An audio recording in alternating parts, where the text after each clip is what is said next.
In sight, bet on game, we own the night. From the streets to the stadium lights, chasing dreams. ဆရာကိုလည်းနေရအောင်ဘယ်သိအားပေးလဲကိုရောက်ပါမှာဆိုကျွန်တော်တော့မန်ယူပါပဲမန်ယူပဲငယ်လေးကမန်ယူပဲ ငယ်လေးရလားဆရာငယ်လေးကပလီယာဘွားတွေက အခုတော့မင်းလေးစိတ်ကြက်တယ် ပွဲကြည့်ပြသေးလား ဟိုဘော highlight လောက်ပဲကြည့်ပြတော့တယ်ဘာလို့ဆိုညဘက်ကျတော့မိုးချုံမလာတော့မနေ့ training ရှိရင်မထနိုင်ဟုတ်တယ်နည်းနည်းအသက်လေးရလဲနည်းနည်းရလာတယ် ဆိုတော့ကိုက online ခေတ်ဆိုတော့မြင်နေတွေ့နေရတာပဲ highlight လေးမနေ့ပိုင်းကျမှ AC ပြန်ကြည့်တော့လေ ဆိုတော့ဒါဆရာကဒါအမှတ်တရတစ်ခုပြန်ပြီးတော့မေးချင်တယ်ပေါ့ဆရာခုနပြောသွားတဲ့ထဲမှာလည်းပါတယ်မြန်မာကျွန်တော်တို့ဂျီယူ19ဘာဖလားချစ်စပွဲအောင်သွားတဲ့အချိန်မှာဆရာအဲ့ထင်းမှာနီးပြအဖွဲ့ဝင်နေဆိုတော့အဲ့အချိန်တုန်းကပြန်ပြီးတော့ဝမ်းသာရတဲ့အမှတ်တရလေးလည်းပြန်ပြီးပြောပြပါအောင်ဆရာ ဟုတ်လေဝမ်းသာဘောပဲကမ္ဘာဖလားခြေစပွဲအောင်ဖို့ဆိုတာမလွယ်ဘူးလေ ဟုတ်ကဲ့တော့ ဘာဖြစ်ဟိုအောင်သွားပြီဆိုတော့ခါရတော့အတိုင်းထက်အလွန်ပေါ့နောက်တစ်ခုကဟိုအခွင့်အရေးကောင်းလေးရပါဥက္ကဋဥဇောဇောလည်းကျေးဇူးတင်ရမှာပေါ့နော်ဘာဖြစ်ဥက္ကဋကလည်းကိုအိမ်ခွင်းဟိုကျင်းပနိုင်အောင်လို့သူကြိုးစားခဲ့တဲ့အတွက်လည်းအဲ့ဒီအခွင့်အရေးလေးလည်းပါတာပေါ့နော်ဘာဖြစ်ကိုအိမ်ခွင်းလေးနဲ့ဆိုကိုပြေးတက်ရှိမှာဆိုကိုပလီယာလေးအားတက်တာပေါ့နော်အဲ့ဒါလေးလည်းပါတာပေါ့အဲ့ဒါလေးပါတဲ့အတွက်လည်းဘာဖြစ်ခြေစစ်ပွဲအောင်သွားတာပေါ့ခြေစစ်ပွဲအောင်လို့လည်းဘာဖြစ်အများကြီးကြိုးစားခဲ့ရလေ၄နှစ်လောက်ကြိုးစားခဲ့ရ အဲ့မျိုးဆက်ကလည်းကောင်းတယ်နော်အဲ့မျိုးဆက်အဲ့၄နှစ်လောက်ကြိုးစားတဲ့အတိုင်းတာမှာလည်းငွေကြီးလည်းအများကြီးကုန်ကြခံပြီးတော့လုပ်ခဲ့တာဥက္ကဋခင်ဗျာလဲဟောတော့ကိုလို့ဆိုလို့ရှိရင်လည်းဂျာမနီမှာသွားပြီးတစ်လလောက်သွားလေ့ကျင့်တယ်ကွယ်တစ်လလောက်သွားလေ့ကျင့်နောက်ပြီးတော့ဗီယက်နမ်ဆိုလို့ရှိရင်လည်းဒီဝီဖန်ကပ်တွေပါတယ်နောက်ပြီးတော့ရှိတဲ့ဟိုဖိတ်ခေါ်ပွဲမှန်သမျှအားလုံးကိုယ်စီမှာလည်းကစားတယ်သူများစီလည်းသွားကစားတယ်အဲ့လိုမျိုးအတွေ့အကြုံကောင်းတွေရအောင်ယူတာပေါ့နော်အဲ့ဒါတွေကတော်တော်လေးကို ဒီတော့ရင်တက်လက်ပါ ဟိုအတွေ့အကြုံကောင်းတွေရပြီးတော့ဗာပဲဒီခြေစစ်ပွဲကိုအောင်သွားတာပေါ့နော် ဆိုတော့မဆိုး ဒါကတော့ဟိုဘဝမှာလည်းဒါလေးကတော့ဟိုတကယ်ကိုအမှတ်ရစရာပေါ့ဒါကတော့မေ့ပြောက်လို့မရဘူးပေါ့ဒါပေမဲ့ဝမ်းနည်းစရာတစ်ခုကတော့ဘာဖလားခြေစစ်ပွဲအောင်ပြီးမှမလိုက်လိုက်ရတော့နည်းနည်းဝမ်းနေတာပေါ့နယူးဇီလန်ကိုမလိုက်လိုက်ရတာအဲ့ဒါတော့သူတို့နီးပြချုပ်ရဲ့ authority ပေါ့ဒီနီးပြနဲ့မလုံလောက်ဘူးပေါ့သူ foreigner နီးပြဟိုအဖြေမှာပဲပို့ပြီးတော့အတင်းကောင်းမယ်ဆိုတဲ့ဟာမျိုးဥက္ကဋ္ဌတင်ပြဥက္ကဋ္ဌခွင့်ပြုပေးလိုက်တဲ့အတွက်ဒီမျိုးပေါ့ခြံလှချင်းခံခဲ့ရတာပေါ့နော်တကယ်တော့ဒါဆရာတို့ကြောင်းပဲဆရာတို့အကုန်လုံးကြောင်းပါပဲနီးပြခွင့်ကြောင်းပဲဒါဒီမြန်မာကြီးဆိုကိုကခြေစပွဲအောင်ခဲ့တာ哦ပြီးကြမှာဆရာတို့မပါပါဘူးဆိုတော့နည်းနည်းတော့ feeling ဖြစ်တာ哦ဟုတ်ကဲ့ပါဟိုဖြစ်အဲ့ဒါလည်းတသက်မမေ့ဘူးပေါ့ဟုတ်ကဲ့ပါဒါဟိုအပျော်ဆုံးအချိန်လည်းဖြစ်ခဲ့တယ်ဝမ်းနည်းရဆုံးအချိန်လည်းဖြစ်ခဲ့ရမျိုးတော့ပေါ့ဆိုတော့ဆရာ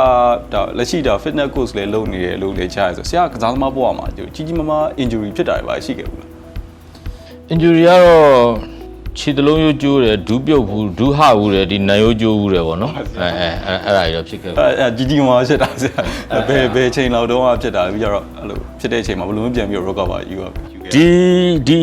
ီနောက်ရိုးလေးကျိုးတာကတော့ဒီ19နှစ်အောင်ဟို4စဉ်ကဲ့ဝင်နေတဲ့အချိန်မှာမန်လေးမှာဟိုဘာထူး4စဉ်နဲ့ခြေစမ်းပေါ်သွားကစားမန်လေးဘာထူးကမှအနောက်ကနေပြီးတော့ slide ပစ်တော့ဒီအနောက်ရိုးလေးကျိုးသွားတာပေါ့နော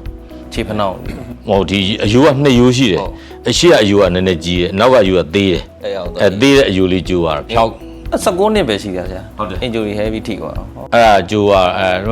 တိတ် heavy မဟုတ်ပါဘူးကျိုးတယ်ဆိုတာလည်းဒီနောက်ရိုးလေးကျိုးတာ45ရဲ့ကြောက်ပတ်ဒီကန်ပျောက်သွားတယ်နားလိုက်အောင်2လ3လတော့နားတော့ဟာနောက်ဟိုကဒီဒူးဟသွားတာကြတော့ဟိုစီဂိမ်းမှာယူရီးယားနဲ့ပွဲမှာဟိုဘောလုံးကိုစိုင်ရိုက်လိုက်တာစိုင်ရိုက်လိုက်တဲ့ခါကျကိုကနည်းနည်းရှော့လိုက်တာဟိုကောင်အားပြည့်ဖူးပါဝါနဲ့ဟိုကောင်အားပြည့်တွန်းတာကိုကိုကဘောလုံးအရယူချင်တာဖြစ်တဲ့အတွက်ကိုကအစိုင်ရိုက်မလို့နဲ့ကိုကစပြီးတော့ကိုကနည်းနည်းလေးဟိုရှော့ပြီးယူလိုက်တဲ့အခါမှာဟိုကောင်ကဖူးပါဝါနဲ့တော့ကိုကဒီအစ်စ်ကဟသွားဟာတော်တော်နားလိုက်ရတော့သူလည်း2လလောက်တော့နားလိုက်ဒါပေမဲ့အမယူရီးယားမှာကြီးစားသွားကစားယူရီးယားကနေပြန်ကုပြီးတော့တက်တာအများဆုံးတစ်လကြော်လောက်ပဲကုလိုက်ရတယ်ချိုးရတယ်အဲ့ဒါကြီးလည်းကွာတယ်နော်ကျွန်တော်တို့ဒီစီးပညာပိုင်းဆိုင်ရာကြီးလည်းနော်သူတို့ကျွန်တော်တခုဆိုအခုထိုင်းတို့အောင်ပါပဲသွားပြီးတော့အောင်သူဆိုရှိပါတယ်ဒူးတိုင်ရထိတာအောင်သူဆိုခဏနော်ခွဲစိတ်ရတာတွေပါရှိအဲ့ဒါဆိုလေကျွန်တော်တို့နိုင်ငံခြားသွားရတာပဲများနော်အဲ့ဒါလည်းဘယ်လိုရောကိုယ့်ရဲ့နိုင်ငံရဲ့စီးပွားရေးအခြေအနေလည်းပါတော့နောက်ပြီးတော့ကလပ်အသင်းရဲ့ဟိုပေါ့ဆ စီးပွားရေးချင်းတွေပါဒီလိုပဲပြောအောင်ပေါ့ဆိုသူတို့ကကိုယ်ပိုင်ဆေးရုံရှိရလေသွားပြီးလို့ရှိရင်ဟိုကိုယ့်ရဲ့ဟိုနာမည်လေးနဲ့လက်မှတ်လေးထိုးခဲ့မှကြိုက်တဲ့ဟိုဆေးပတ်တီးတို့ဘာပဲဖြစ်လိုအပ်တဲ့ဆေးဝါးကိုယူခဲ့ရတယ်ပြီးလို့ရှိရင်လက်မှတ်ထိုးပါလိုက်အောင်ပဲပြီးလို့သူတို့ကကားအဖို့ကျူလည်းလုပ်ပေးတယ်ပေါ့နော်ဆိုတော့ဒါလေးတွေကဟိုကိုယ်နိုင်ငံမှာအဲ့ဒါတွေရနည်းနည်းလေးအားနေတာပေါ့နော်ဒါကိုရီးယားသွားကစားမှာကလပ်အတင်းစစ်မယ်ရှင်ကလပ်အတင်းတော့မှဒါပွင့်လင်းပြဟိုအောက်ဆုံးအဆင့်ကလပ်အတင်းလောက်ပဲရှိတာလေဆိုတော့အဲ့ဒါလေးတော့မှသူတို့ရဲ့ facility ကအဲ့လိုလေးရှိတာဟုတ်ဟိုကိုရီအခုလက်ရှိရန်ကုန် United မှာလုပ်နေတာရန်ကုန် United ကလည်းရင်တော့ဆိုလို့ရှိရင်တော့စံပြစေကံပေါ့နော်စံပြစေကံမှာအဲ့လိုလေးပဲဟိုကျမကြီးဒေါက်တာပေါ့ဟိုပါ physiotherapy နဲ့ဟိုကစားသမား injury ဖြစ်တဲ့ကစားသမားနဲ့တွားပြီးတော့လို့အခုနောက်ပိုင်းကျတော့ဒီဘောလုံးဖွဲ့ကြလေတူဝနာမှာအဲ့လိုမျိုးအဲ့ဆရာလေးနဲ့တွားပြီး treatment လုပ်တာတို့ဟိုစေကူတာမှုတွေလုပ်တယ်ဆိုလို့ရှိရင်ဒီဘောလုံးဖွဲ့ကြမှာတွားလုပ်ရတယ်ဒါတော့ကိုရီးယားဒါရန်ကုန် United မှာနော်ကျွန်တော်အတင်းနေဆိုရင်အဲ့ဒီစီဝါကူတာမှုတွေကလည်းအားနေဟုတ်ကဲ့ဆိုတော့ဆရာရခိုင် United မှာလည်းနီးပြဟုတ်တယ်ရခိုင် United မှာနီးပြလို့တော့တခြားလို့ဘာအခက်အခဲတွေများရှိလဲအခုဆရာပြောသလိုပဲအတင်း facility ဘိုင်းဆိုင်ရာအရာတခြားလို့အကြောင်းအရာတချို့ခိုင် United မှာကျတော့တတိယတော်တော်ကောင်းတယ်ဟိုကိုစောမင်းသိန်းကအခုတော့ဒီဟို MNL ပြန်ပွဲကျင်းပရေးဥက္ကဋ္ဌပေါ့နော်သူကတော့တော်တော်ကောင်းတယ်ဟိုတက်နိုင်လို့သူပံ့ပိုးပေးရလေပံ့ပိုးပေးတယ်ဟိုဒါပေမဲ့ဟိုဘယ်လိုပြောမလဲအတင်းမှာတော့အဲ့လိုမျိုးတီးကြဆရာဝန်တွေပါဟိုထားပေးတာတော့မရှိဘူးပေါ့နော်ဘာဖြစ်တယ်ဆိုလို့ရှိရင်ကိုယ့်အပြင်စည်းကမ်းသွားပြီးချင်းပေါင်ချာနဲ့ပြန်ပြီးတော့ကုန်ကြစည်ကလေးကိုမန်နေဂျာနေပြီးတော့ပြန်ပြီးအတင်းကနေတင်တောင်းတာမျိုးလေးပေါ့နော်ဒီလိုလေးလုပ်ပေးပါတယ်ကျမကြီးရှိတော့နေအတင်းအနေနဲ့ကတော့ဘာပဲအဲ့တော့ကကိုက foreigner player 3ယောက်ခေါ်တယ်3ယောက်ခေါ်တဲ့ခါကျတော့တိတ်တော့ဈေးမများပါဘူး300 2ယောက်နဲ့900တယောက်ပဲအဲ့ဒါလေးတွေ foreigner ခေါ်မှအတင်းလေးနည်းနည်းမာထန်ရှိမယ်လို့နောက်တော့ဆိုရင်လူကနေမလုံလောက်ဘူးဆိုတော့ဟိုမဟုတ်ဘူးလို့ foreigner ဆိုဈေးတားများမဟုတ်ဘူးလို့ကျွန်တော်ဒီ local နီးပြပေးလောက်တဲ့ဈေးလောက်နီးနဲ့ပဲရအောင်အဲ့ဒါလေးနဲ့ကျွန်တော်အတင်းလေးဖြစ်အောင်လုပ်မယ်လို့ဆိုအဲ့ဒါဆိုသူခွင့်ပြုတယ်လေခွင့်ပြုတော့ဘာဖြစ်ကိုယ်ကစားလိုက်တာဘာဖြစ်အဆင့်4-5လောက်ဝင်တယ်ဆိုတော့တင်းရဲ့ record လေးကောင်းတယ်ပေါ့ဘာဖြစ်ရင်တော့9-8လောက်ဝင်တဲ့ဟာကို4-5လောက်ဝင်တယ်ဆိုတော့စိုးပါအောင်ဘာဖြစ်အဲ့မှာလိုရလဲစိတ်တော့စိတ်ချမ်းသာပါတယ်ရခိုင်တင်းနေလဲဟုတ်ဆရာအဲ့ဆိုဟိုကတင်းကနီးပြ A license ထိကုန်ပြီးနေပြီ A license ပြီးပြီကြာကူဘာလို့ fitness ပြန်လုပ်လဲဟုတ်လေဟိုက A license ပြီးမှ fitness ကိုတက်ရတာ fitness ကလည်းသူက4နှစ်တက်ရတယ်4နှစ်တက်ရတယ်သူက 1A 1B ရှိတယ်ဟုတ် 1A 1B ရှိတယ်နောက်ပြီး 2A 2B ရှိတယ်ဟိုက2နှစ်တက်ပြီးသွားပြီ 1A နဲ့ 1B 1A 1B ကို 1B ကိုအောင်ထားတာဒီမြန်မာနိုင်ငံမှာ4ယောက်ပဲရှိသေးတယ်4ယောက်ပဲရှိတဲ့အတွက်သူကနောက်ထပ်ဒီဟာကိုဆက်တက်လို့မရအောင် 2A ကိုဆက်တက်လို့မရအောင်သူကအနည်းဆုံးအယောက်20လောက်ရှိမှတက်လို့ရအောင်ဟိုက4ယောက်ထက်နဲ့တက်လို့မရအောင်ကိုစခုစာကိုလူကြီးမပြေလို့ဟုတ်တယ်အဲ့လိုမျိုးအဲ့ဒါကိုကိုရီးယားဒီ certificate နဲ့တွားပြီးတော့တခြားနိုင်ငံမှာဖွင့်တဲ့ဒီ fitness တင်နန်းရှိရဆိုလို့ရှိရင်ကိုယ်စိတ်နဲ့ကိုယ်တက်လို့ရရတယ်အဲ့တော့ကိုယ်စိတ်နဲ့ကိုယ်ကြလည်းမလို့နီးဆက်ဆုံးပဲဘယ်မှာရှိထိုင်းမှာရှိတယ်ဒီအရှိတောင်အာရှနိုင်ငံတွေမှာသူတို့ရှိပါတယ်ဒါတွေကဟိုဒီ AFC ကနေပြီးတော့ဖွင့်တာတွေပဲလေအဲ့ဒါတွေကဘယ်မှာဘယ်လာဖွင့်မယ်ဆိုတော့သူကဒီဟိုတနစ်စာဟိုမှာကြည့်လိုက်ရတယ်ဒါမဲ့လည်းဟိုကုန်ကြစည်တွေကြတော့ကို့အနေနဲ့ဘယ်လိုကုန်ကြခံနိုင်မှာတော့ကြာခုလက်ရှိရန်ကုန် United မှာဟိုဘယ်လိုသဘောရလဲရန်ကုန် United ဒီနေ့လာမဲ့ဟိုကစားသမားတွေလည်းခေါ်ထားတယ်နော်နိုင်ငံခြားကစားသမားတချို့လည်းခေါ်ထားတယ်လူငယ်ကစားသမားလေးတွေခေါ်ထားတယ်ဆိုတော့ဆရာဘယ်လိုမြင်လဲပေါ့ရန်ကုန် United အဓိကစုဖလားနဲ့ဝေးနေတာနည်းနည်းလေးကြာပြီဆိုတော့လေနည်းနည်းအခုကဟိုတချို့ foreigner player လေးတွေကနည်းနည်းဟိုတိတ်အားရမှုတော့မရှိသေးတာလေးတော့တွေ့ရတာပေါ့နော်ဒါပေမဲ့လည်းဟို local player လေးတွေကတော့အခုဆိုရင်ဟိုမှာ U22 ရော U23 ရောဟို U22 ကောဟိုအတင်းကြီးစီနီယာအတင်းကြီးမှာအားလုံးပေါင်းလိုက်8ယောက်ပါတယ်ကိုလိုတင်ရ8ယောက်မှာတော့ဂိုးသမား2ယောက်ပေါ့နော် player 6ယောက်ပေါ့8ယောက်ပါတော့အဲ့ဒီ player 6ယောက်နဲ့ဒီ foreigner နဲ့နောက်အတင်းမှာအခုလက်ရှိကြံနေတဲ့ local player လေးနဲ့ပေါင်းစပ်ရတော့အတင်းလေးကမစိုးပါဘူးအတင်းလေးကတော့မထန်လေးတော့ရှိပါတယ်ဒါပေမဲ့အဲ့ဒီနည်းနည်းလေး foreigner လေးတိတ်နည်းနည်းတချို့အားမရလေးရှိတယ်လက်ရှိတော့ MNL League မှာလည်းနောက်ဆင့်ဟိုဖြစ်ထားတယ်ဆိုတော့လေဟုတ်တယ်အောင်မြင်မှုတစ်ခုခုရဖို့တော့ဒါထပ်ပြီးတော့လမ်းရှိတာပေါ့တယ်မလား နဲ့လီကမှာလည်းနောက်တစ်ဆင့်တက်ထားရဲဆိုတော့လေဆရာဟုတ်တယ် အခုကကွာတာကစားရမလေကွာတာကလည်းဟိုဟာနဲ့ဟန်တာဝီနဲ့ဖြစ်ဖို့တော့များတယ်ပေါ့နော်ကွာတာပြီးလို့ရှိရင်တော့စီမီကတော့ဟိုဘက်ကတက်လာမယ်ရတနာဘုံတို့ဘာလို့ဖြစ်မလားမသိဘူးပေါ့နော်ဒါတော့နိုင်တဲ့အသင်းတွေနဲ့တက်သွားမှာဒီအခုကတော့ဒီနှစ်ကတော့ရည်ရွယ်ချက်ကတော့တတိယလည်းတော်တော်လေးအားပေးတယ်အားလည်းအားထည့်တယ်ဆိုတော့ဒီနှစ်ကိုတော့ဘာပဲသူကလည်းစုတစိတ်လေးရရင်လည်းဆိုတော့ဒီနှစ်ကိုကျွန်တော်တို့အကောင်းဆုံးကျွန်တော်တို့ကြိုးစားပါပါလီကကောဒီဟိုအမနဲ့လီရောပေါ့နော်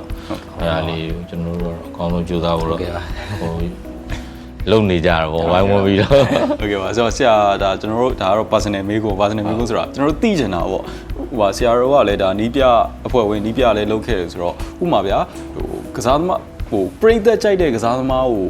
ပွဲထွက်မသုံးတာမျိုးတွေပါတယ်ဥမာလက်ရှိဥရောပနိုင်ငံတွေမှာရှိပါတယ်မက်ဆီတို့ဘာလို့မှလည်းရှိတယ်ကျွန်တော်တို့တိတ်သဘောမကျတဲ့ကစားသမားဆိုရင်အများနဲ့ပါနေတယ်ဘာကြောင့်မှမသိဘူးကျွန်တော်တို့သဘောကျတဲ့ကစားသမားဆိုရင်ဒီနီးပြမထည့်ဘူးအဲဆိုတော့အဓိကတော့နီးပြတွေကိုနားမလဲဆိုတဲ့အချိန်တွေမှာအခုဆရာကိုကျွန်တော်အဲ့ဒါလေးမေးချင်တာပေါ့ဆရာတို့အခြေအနေရောဒီလိုမျိုးပရိသတ်ကြိုက်တဲ့ကစားသမားတွေရှိရတော့မှပရိသတ်ကြိုက်ကစားသမားတွေကိုအသုံးမပြုတာမျိုးတွေပြီးတော့ကိုယ့်ရဲ့ဟိုကျင်းနေမှာပို့ပြီးတော့လိုက်ရုံကြီးထွေဖြစ်မဲ့ကစားသမားတွေသုံးခဲ့တာမျိုးတွေအဲ့လိုလေးရှိလားဆရာသိကျင်လို့ပါရရှိတာပေါ့ကျွန်တော်တို့ကြုံရတော့အခုဆိုပြည်သက်တွေကကျွန်တော်တို့ complaint လုပ်တာရှိတယ်လေဘယ်သူဘာလို့ထုတ်တာတော့ဘယ်သူလည်းမထည့်ဘူးလို့ဆိုတာမျိုးတွေရှိတယ်ဗျအဲ့ဒါဘယ်လိုလုံးဆိုတော့ကျွန်တော်တို့ကထွေနူကွန်းမှာကြာကျွန်တော်ကပို့သိရလေဒီကစားသမားတယောက်ရဲ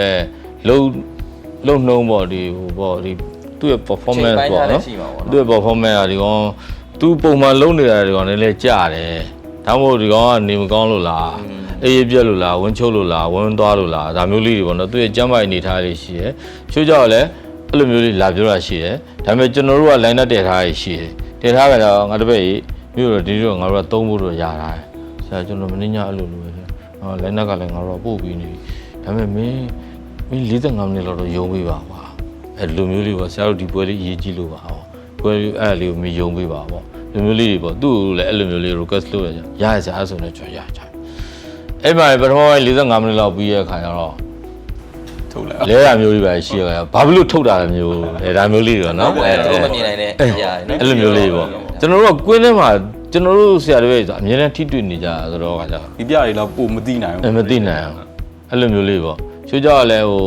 အဲ့လိုလူစားဝင်ပြီးမှကောင်းတဲ့လူလည်းရှိတယ်ဟုတ်ကဲ့တချို့ကြတော့ဟို first line နဲ့ထည့်လိုက်ရင်ဒီကောင်ကသူ့ရဲ့ယုံကပေါ်လွင်သလိုချို့ကြတော့ second hand မှာထည့်လိုက်ရင်ပေါ်လွင်တာမျိုးလေးလည်းရှိတယ်အဲ့လိုမျိုးလေးအမျိုးမျိုးရှိကြပါဘောเนาะအဲ့ဒါလေးတွေကိုတော့ကျွန်တော်တို့လည်းကြုံနေရပဲကြုံနေရဆိုဟိုလူဘာလို့မထည့်တာတော့လို့လူစားလည်းမဲ့သူကောင်းနေတာသူဘာလို့ထုတ်တာတော့လို့အမှန်ဟိုကောင်တူတူပြောဆရာကျွန်တော်မဆရာကျွန်တော်မရတော့ဘူးကျွန်တော်အဲ့လိုမျိုးလေးတူတူပြောတာဟာမျိုးလေးပါဆိုကျွန်တော်မသိနိုင်တဲ့အရာအင်းပေါ့ဟိုခါကြရင်ဟိုသူလဲဝါလို့ရှိရင်ဟိုဒီဆရာဝန်ကသွားတယ်ဆရာဝန်ကသွားပြီးဆေးပိုက်ဖြန်းပေးတာဟိုကုသပိုက်လို့ချင်းအမှန်သူကဆရာဝန်တူတူလေးမှားလိုက်တာမျိုးလေးရှိတယ်ဆရာကျွန်တော်တိတ်မရတော့ဘူးကျွန်တော်ဒီမှာဆရာဆွဲနေပြီအဲ့ဒါလေးကျွန်တော်လဲဖို့ဘာညာအဲ့လိုမျိုးလေးပေါ့အဲ့လိုလေးတွေကိုအချင်းချင်းကွတ်တက်လေးရှိတယ်ဒါပေမဲ့ပြည့်တက်အမြင်ကကြတော့ဒီကောင်းနေရပဲဒီကလေးလဲသွားတာဘာလို့ဟိုအဲ့လောက်ကြီးလည်းမနာမနဲ့ဘာလို့လဲပြစ်တာတုံးတို့ဘာလို့ဒါမျိုးလေးတွေပေါ့သူတို့လည်းနိုင်ကျင်တဲ့စိတ်ကလေးနဲ့ပြောတာပါပြည့်တက်ဆိုတာလည်းဟုတ်ကဲ့အဲ့တော့ရန်ကုန်ပြည့်တက်တွေလည်းတော်တော်လေးဟိုပါဖြစ်တယ်ကျွန်တော်တို့အဲ့ဒါလေးကျွန်တော်ရင်ဆိုင်နေရဟုတ်ကဲ့ပါဒါအားကြတော့ဒါအခုလိုပြောမှာပဲဒါပရိသတ်တွေကလည်းနားလည်လိမ့်မယ်ဘာကြောင့်ဒီလိုမျိုးကစားသမားတွေဒီလိုမျိုးတုံးဆွဲနေရလဲဆိုတော့ဒါဆရာတို့နီးပြတွေကပဲပို့ပြီးတော့အတွင်းကြသိတယ်ဆိုတော့လေပရိသတ်တွေဘက်ကလည်းဒီလိုမျိုးလေးကိုပြန်ပြီးတော့နားလည်ပေးပါလို့ဟုတ်ပါတယ်ပြောချင်ပါတယ်ခင်ဗျဟုတ်ကဲ့ပါဆိုတော့ဒါဒီစီဇန်မှာကျွန်တော်ပြောတာလေးတော်တော်လေးလဲဒါစုံပြီးဆိုတော့လာပြီးတော့ဒါကူညီပေးတဲ့ဥပမာဝင်ပေးတဲ့ဆရာကိုတကယ်ကျေးဇူးတင်ပါတယ်ကျွန်တော်စီစဉ်လေးဒီမှာပဲချက်လိုက်အောင်ခင်ဗျဟုတ်ကဲ့ပါ bet on game ဆိုတဲ့အစုအဖွဲ့လေးလည်းဒီထဲမှာကအောင်မြင်ပါလေဟုတ်ကဲ့ပါကျေးဇူးများတင်ပါတယ်ဟုတ်ကဲ့ပါဟုတ်ကဲ့ပါဒီနေ့ Best on Game Talk Show မှာကျွန်တော်တို့နဲ့အတူတူဆရာဦးသန်းဝေတို့ဒါဆွေးနွေးခဲ့တဲ့အကြောင်းအရာလေးကတော်တော်လေးစုံလင်သွားပြီဆိုတော့ကျွန်တော်တို့အစီအစဉ်ဒီမှာပဲရှင်းလိုက်ချင်ပါတယ်အချိန်ပြည့်ကြည့်ခဲ့ကြတဲ့ပရိသတ်များအားလုံးကိုကျေးဇူးထူးပဲတင်ရှိပါတယ်လာမယ့်အစီအစဉ်တွေမှာမှထပ်မံပြီးတော့ဆုံတွေ့ကြပါမယ်ခင်ဗျာIn sight, bet on game, we own the night. From the streets to the stadium lights, chasing dreams. In sight, bet on game, we own the night. From the streets to the stadium lights, chasing dreams.